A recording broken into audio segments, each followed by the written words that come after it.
So what's up mga calls, isang mapagpalang umaga sa ating lahat. So may ginawa na naman tayo dito na mekos-mekos sa Raider 150 Fi, all stock, all goods.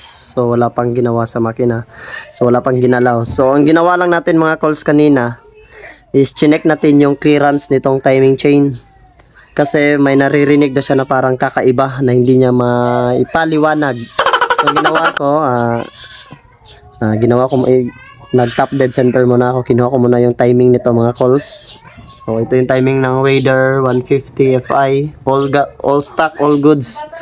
So pag timing ko kanina mga calls is ginalaw ko yung timing chain niya, maluwag siya. So ito mahigpit na to, tingnan. Oh yan. Yan, mahigpit na yan.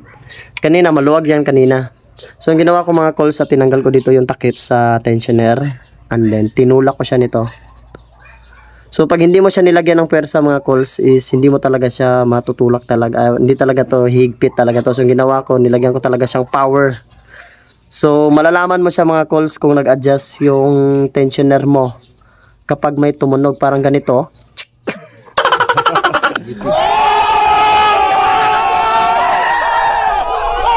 Parang ganun, parang may lumagitik sa loob ba.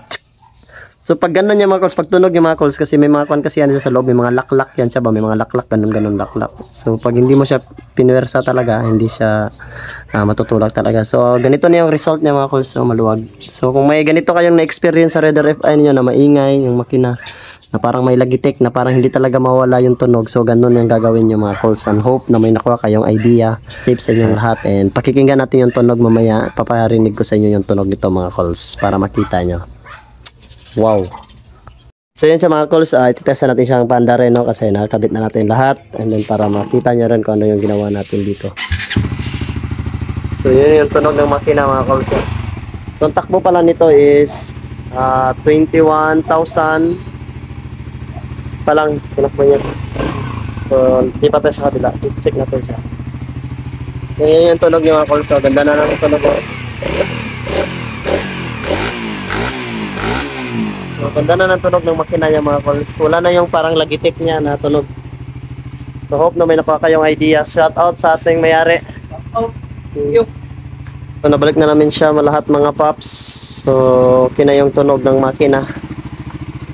So pag may naramdaman din kayo nakakaiba, pa-adjust na kayo, no. Wag na magpadugay-dugay pa. Adjust na para din. So tignan muna natin yung takbo niya. 1,000. So God bless you all mga paps.